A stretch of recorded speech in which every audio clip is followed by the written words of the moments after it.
मेरे भैया ने कहा कि तुम्हारी शादी अरुण के साथ नहीं हो सकती। मैंने भैया से बहुत जिद की और कहा कि एक बार आप अरुण से मिलकर तो देखो, लेकिन भैया ने मेरी एक नहीं सुनी और ना ही मुझे अरुण से मिलने दिया। और भैया ने मेरा मोबाइल अपने पास रख लिया और मेरा घर से बाहर निकलना भी बंद कर दिया। भाभी का भी यही कहना था कि अब तुम्हें मोबाइल नहीं दिया जाएगा और ना ही घर से बाहर निकलने दिया जाएगा। कहीं तुम उस लोफर के साथ बात ना कर लो। मैं बहुत ज्यादा परेशान हो गई थी कि एरोल में रिकॉल का इंतजार कर रहा होगा और सोच रहा होगा कि पता नहीं मैं उससे बात क्यों नहीं कर रही हूँ। लेकिन उसे क्या पता कि मेरे घर में कितनी बड़ी प्रॉब्लम क्रिएट हो गई है। भैया भाभी ने मेरा रिश्ता पक्का कर दिया और अब वो जल्दी ही मेरी शादी करने वाले थे। और अभी तक मेरा कॉन्टैक्ट अरुण से नहीं हो पाया था। उसे इस बारे में कुछ भी नहीं पता था कि मेरा रिश्ता तय हो चुका है और मैं इतनी बड़ी प्रॉब्लम में फंस चुकी हूँ।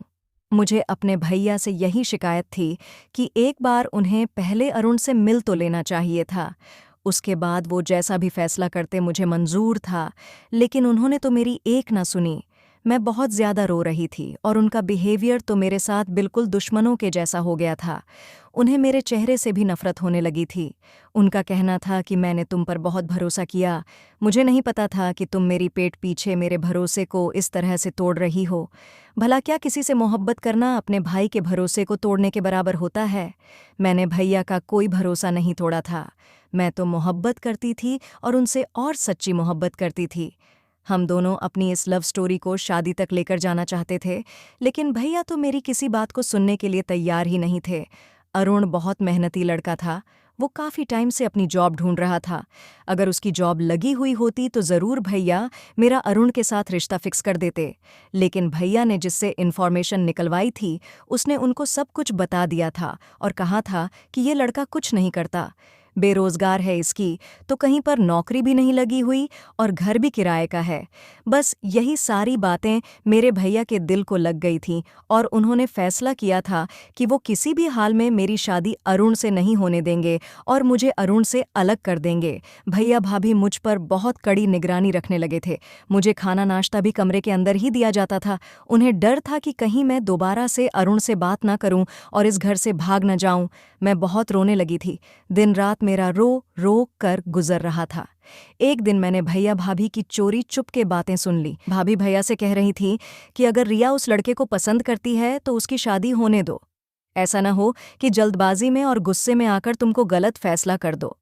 भैया कहने लगे, मुझे अपनी बहन से ऐसी उम्मीद नहीं थी कि उसे मेरी मोहब्बत होते हुए भी किसी दूसरे की मोहब्बत की ज़रूरत पड़ेगी।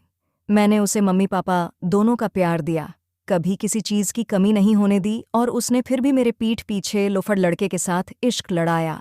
मैं उस लड़के के बारे में अच्छी तरह से जानता हूँ। वो लड़का बिल्कुल भी अच्छा नहीं है। अगर वो लड़का हमारी रिया के लिए परफेक्ट होता तो मैं खुद उनकी खुशी खुशी शादी करवाता। मैं नहीं चाहता कि मेरी बहन सारी जिंदगी दुखों के साथ गुजारे। लव मैरिज के चक्कर में वो अपने ही पैर पर कुल्हाड़ी मार ले। मुझे पता है जब उसकी शादी हो जाएगी तो वो अपने घर में खुशी खुशी एडजस्ट हो जाएगी और अपने इस पुराने अफेयर को भूल जाएगी। भाभी कहने लगी, अच्छा तो फिर जहाँ तुमने रिया का रिश्ता तय किया है वो लोग कैसे हैं? भैया कहने लगे, वो लोग बहुत अच्छे हैं। लड़का बहुत पढ़ा लिखा है और हमारे रिया को हमेशा खुश रखेगा। उसकी फैमिली भी बहुत पढ़ी लिखी और स्टैंडर्ड फैमिली है। मैं रोती हुई अपने बिस्तर पर आकर लेट गई थी और हद से ज़्यादा रोने लगी थी।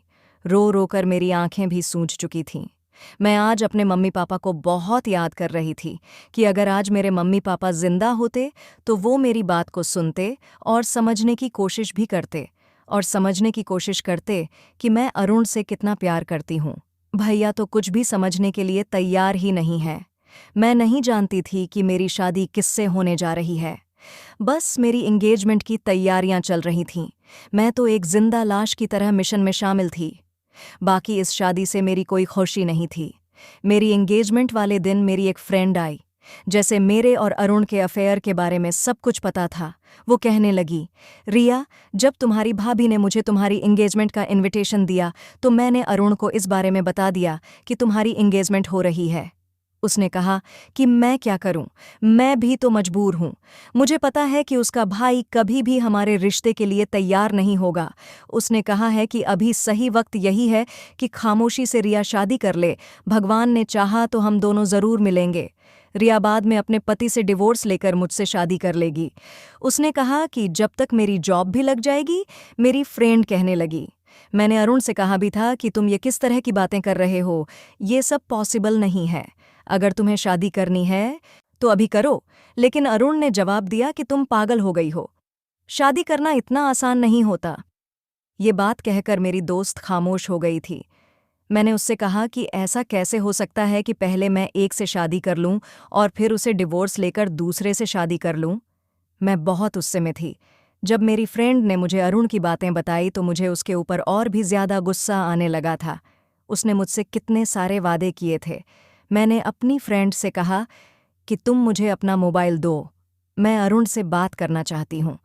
मेरी फ्रेंड ने मुझे अरुण के नंबर पर कॉल लगाकर दे दी और जब मैंने अरुण से बात की तो उसने कहा कि इसमें दिक्कत वाली क्या बात है। तुम्हारा भाई जिसके साथ शादी करा रहा है वो बहुत अमीर लड़का है, उम्र में भी तुमसे काफ़ी बड़ा है। मैंने सारे इन्फॉर्मेशन निकाल ली है। वो शादी के कुछ दिनों बाद ही अमेरिका चला जाएगा क्योंकि उसका बिजनेस अमेरिका में ही सेट है। वो तुम हर महीने अपनी सैलरी भेजता रहेगा और इधर हम दोनों उन पैसों से एक अपना अलग घर ले लेंगे और वहाँ पर रहेंगे। फिर हम दोनों को कोई अलग नहीं करेगा। मैंने अरुण से कहा कि डिवोर्स लेने के बाद तुम मुझे एक्सेप्ट कर लोगे, तो वो कहने लगा कि मैं तुमसे बहुत प्यार करता हूँ, मुझे तुम्हारी शादी से और तुम्हारी डिवोर्स से कोई फ़र्क नहीं पड़ता। मुझे सिर्फ तुमसे मतलब है, तुम मुझे हर हाल में कबूल हो। अभी तो मैं मजबूर हूँ क्योंकि अभी मेरे पास कुछ भी नहीं है। बस फिर अरुण ने मुझे ये सब समझा दिया और मेरा ब्रेन वॉश कर दिया और मैं उसकी हर बात को मानती चली गई। मैं अरुण की मोहब्बत में अंधी हो गई थी और मुझे उसकी मोहब्बत में सही गलत का पता ही नहीं चला। बस मैं पाए गए प्लान के मुताबिक चलती गई। मैं विदा होकर अपनी ससुराल आ गई। मेरे पति का नाम राहुल था। राहुल एक नॉर्मल सी शक्ल वाला लड़का था और मुझसे एज में काफ़ी बड़ा था।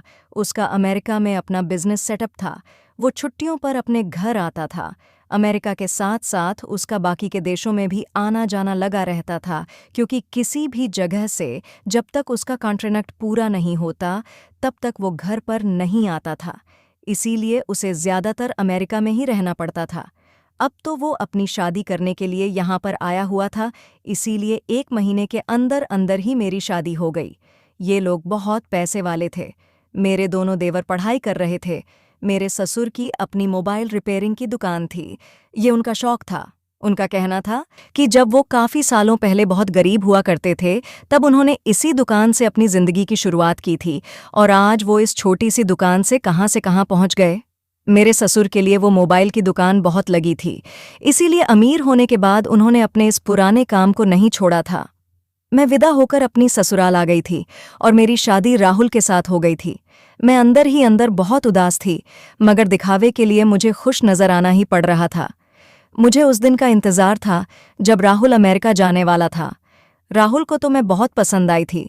उसने कहा था कि मुझे तुम जैसी ही पत्नी की तलाश थी, लेकिन मुझे वो बिल्कुल पसंद नहीं आया था। मैंने तो अपनी आंखों में अरुण के ही सपने सजाए हुए थे। जब राहुल अमेरिका जा रहा था तो बहुत ज़्यादा उदास नजर आ रहा था। उसका मन नहीं कर रहा था कि वो अपनी नई नवेली पत्नी को छोड़कर जा रहा था। उसने कहा था कि मैं जल्दी ही तुम्हें अमेरिका बुलवा लूंगा। मुझे तो बस जल्दी थी कि वो जल्दी से जल्दी यहाँ से चला जाए। उसके जाने की खुशी मुझे अंदर ही अंदर हो रही थी। राहुल अमेरिका जाने से पहले मुझे अपने साथ मेरे मायके ले गया था। वहाँ पर भैया भाभी मुझे देखकर बहुत खुश हुए थे क्योंकि मैं बहुत खूबसूरत लग रही थी। खूबसूरत तो मैं पहले से ही थी, मगर अब शादी के बाद जेवर और मेकअप करके मेरी खूबसूरती में और ज़्यादा 4 चांद लग गए थे। फिर मैं राहुल के साथ अपनी ससुराल आ गई। राहुल अमेरिका जा चुका था। मैंने राहुल के जाते ही फ़ौरन उसे कॉल पर बात की क्योंकि मेरे पति ने मुझे एक नया मोबाइल दे दिया था। मैं अरुण से मिलने के लिए बहुत तड़प रही थी। उसने मुझे पार्क में मिलने के लिए बुलाया। मैं अपनी सास से बहाना करके अरुण से मिलने के लिए चली गई थी। अरुण ने जब मुझे देखा तो देख पता देखता ही रह गया था। काफ़ी देर तक तो वो मेरी खूबसूरती की तारीफ करता रहा। उसके बाद उसने मुझे राहुल को काबू करने के टिप्स बताएंगे ताकि राहुल सारे पैसे मुझे भेजता रहे, मगर मुझे अरुण की ये सारी बातें अच्छी नहीं लग रही थीं। धीरे धीरे अरुण मुझसे किसी न किसी बहाने से पैसे मंगवाने लगा था। मैं घर पर रहकर अपने कमरे में ही अरुण से फ़ोन पर बातें करती रहती थी। एक दिन मेरे ससुर ने अपनी मोबाइल शॉप से वापस आकर मुझे अपनी दुकान से ख़राब मोबाइल लाकर कहा कि अपने कमरे में इसे चार्ज पर लगा दो। मैंने उसे संभाल कर सारी रात के लिए चार्जिंग पर लगा दिया था। अगली सुबह मेरे ससुर ने मुझसे वो मोबाइल मंगवाया और जैसे ही मैंने उन्हें मोबाइल दिया तो मेरे ससुर मोबाइल को पलट पलट कर देखने लगे और उन्होंने मोबाइल को जेब में डाल दिया तो कहने लगे कि बहू, जब ख़त्म हो जाए तो मुझे बता देना।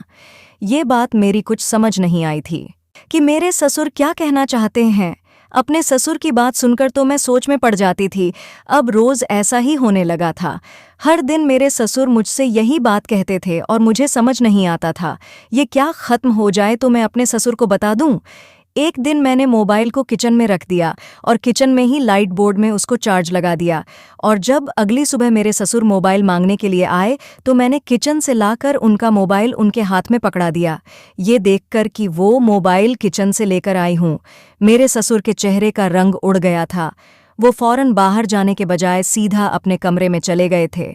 मैं दबे पैरों से उनके पीछे पीछे गई तो दरवाजे से झांक कर जो मैंने देखा उसे देखकर तू मेरे पैरों तले से ज़मीन निकल गई, क्योंकि मेरे ससुर जिस मोबाइल को ख़राब कहकर मुझे देते थे वो मोबाइल ख़राब नहीं बल्कि बिल्कुल परफेक्ट होता था और मेरे ससुर उस मोबाइल को इस्तेमाल कर रहे थे। तो दोस्तों, आज के लिए इतना ही। इसके आगे का पार्ट कल आएगा। तब तक आप इस वीडियो को लाइक करके चैनल को सब्सक्राइब कर दीजिए और बेल वाले आइकन को ऑल पर सिलेक्ट कर ले ताकि आपको सबसे पहले ये कहानी मिल सके। धन्यवाद।